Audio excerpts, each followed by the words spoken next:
خدمت تمام عزیزانی که در فضای مجازی فعالیت میکنن و جا داره همینجا برای تک تک عزیزان آرزوی توفیق داشته باشم و موفقیت روزافزون. هدف بنده جهت فعالیت در فضای مجازی اینه که من یه سری افراد تحت عنوان مهندس و استادکار در فضای مهندسی و اداری با من فعالیت میکنن و سالها من در خدمت این عزیزان بودم و کما که در آینده خواهم بود. به همین لحاظ از تمام عزیزانی که در فضای مجازی فعالیت میکنن خواهش عاجزانه دارم که منو مورد لطف و محبت قرار دهند تا من بتوانم آینده این عزیزان را تأمین بکنم و همچنین با توجه که بنده مهاجرتی داشتم و رفت آمد میکنم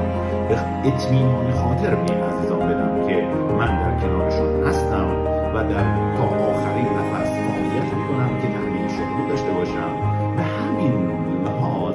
اگه مورد لطف و محبت شما قرار بگیرم،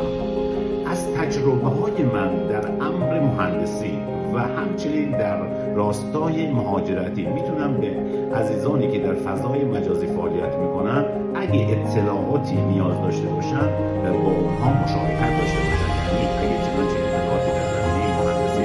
خواسته باشن میتونم خدمتشون ارائه بکنم. اگه در راستای مهاجرتی اطلاعاتی خواسته باشن میتونم شیر بکنم با این عزیزان و همچنین که در راستای کارشناسی